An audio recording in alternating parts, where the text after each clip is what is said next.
And it doesn't matter if this someone is criticizing this point is not well organized, well prepared. Yeah. This is some risk, but yeah, even if that risk will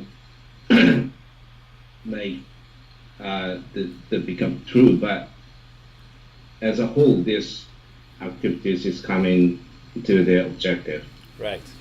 So actually, the who is organizer or leader of this the initiative, that doesn't matter. Right. The bigger vision still stands. You might lose a battle, but what matters is that you win the war. Mm. But Meiji era people saw that kind of long-term investment, like Eiji Shibusawa told that. But recent Japanese company presidents, they don't have education or kind of, righteousness or sort of things, so they have short-sighted investment. But like we need middle management or senior middle management need to always consider for that we need to get profit at short term, but also we have the other concerns about long-term investment. So both way we need to consider for that country. Okay, like a short term, but also short term we can get profit, but also we should consider for long term. This is we need to be required to thinking about for target countries. Yeah, to compare with one road, which has been the largely known with good meaning and bad meaning, but the people know the Chinese are the following this concept. And in Japan, I know the Japanese government announced that they want to export the Japanese system. They're explaining that Japanese society has good knowledge, which has been accumulated for many years. So we have to be confident that we are running a high quality, the well-managed infrastructure. So the concept is high quality infrastructure to be exported. We want to export this system, high quality infrastructure system. But I think that is already wrong. Basically, what Japan should export is their technological know-how. They should design the system in collaboration with the people that they are supplying their technology to. If you're supplying a system, that already implies that you have completely thought out exactly how everything needs to work from start to finish, which completely ignores the fact that you are not going to use that system. It may work in Japan, but it may not work in Vietnam. Yeah, at least that statement that made by some part of the government is at least saying that we have to think 3 layers of doing this: the upstream, middle stream, and downstream. Then upstream, we have to make the stronger relationship, the mutual the ties with the other country, the counterpart. Right. So otherwise, even if we want to spend money as ODA, which it doesn't work. So we have to implement some prior relationship, which bring the better position for the Japanese to make. Right, but how are you going to do that if you are at the same time supplying a solution? Which is basically which completely ignores local demands, local relationship. That's not a relation. You're not building a relationship. You're basically telling them, we know how it works. We are good at this. Trust us. We're going to put it in, and actually we're going to give you money to do that. So you better take it. So people will accept it, but you are not making friends. Yeah, and the document is also saying that that is the shortcomings of Japanese country. Right. So yeah, this means we have you're saying we have technology and good sense of controlling quality, but it's not competitive no more. Then, on the other hand, we look at some human resources who can take initiative to open the door is far behind the other countries.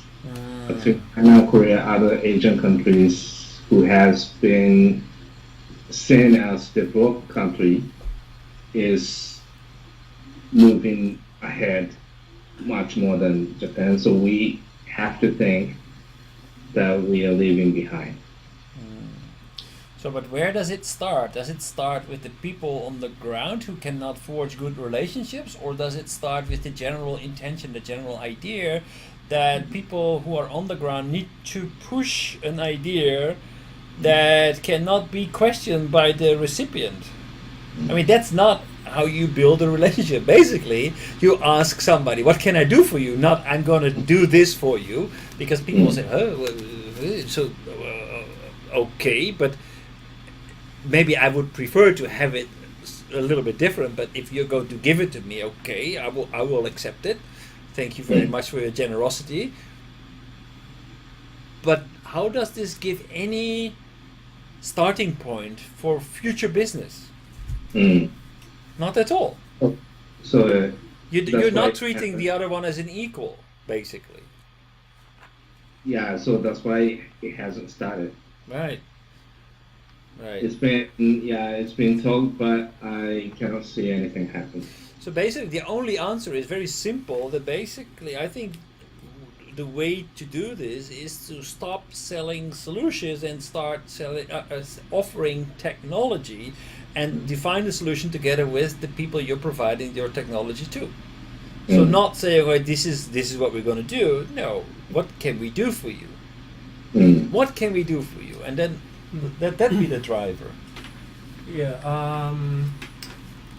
So if we talk about the long-term vision, then a long-term vision always come with the broad visions. And here's one example in the sector of shipbuildings.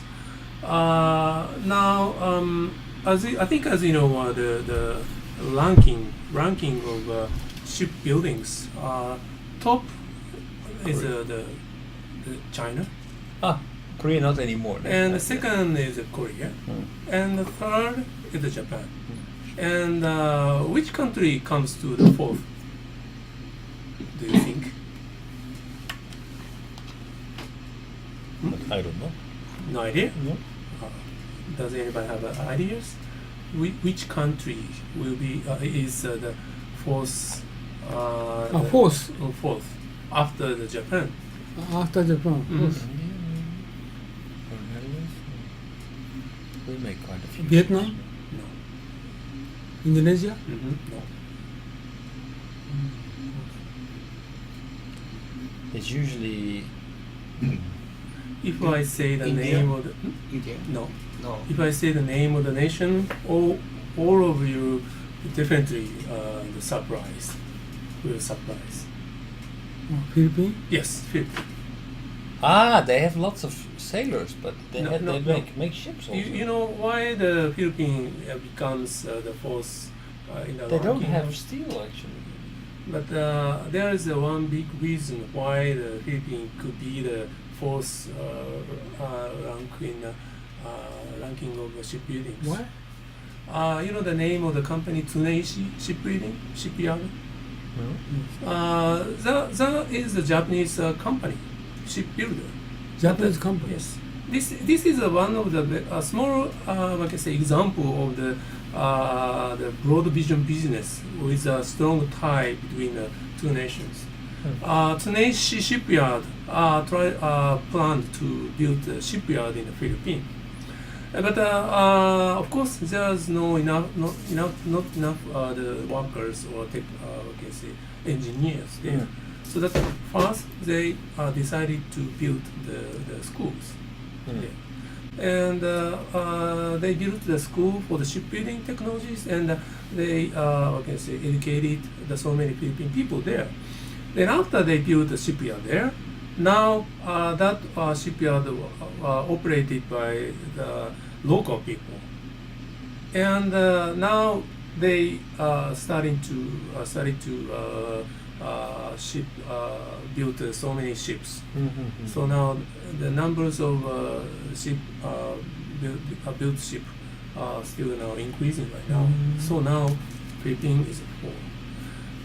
Yeah, of course, the total numbers of ships are still they are far behind the Japan. But sooner, it may the rank will be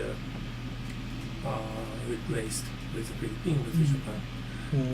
So that this is one of the small example of the long-term vision succeeded the project in the two nations. Right. But that means that building a school there is actually a commitment to that country. To say, okay, we're going to take a long-term perspective. We're going to train. We're going to teach you. We're going to make a connection. It's not going to make any profit probably in the short term to train these people, but we're here to stay. Yeah. So that if we see the short-term vision of such kind of a plan, definitely it is not possible to get the enough revenue in 1 year, 2 years. But need more years.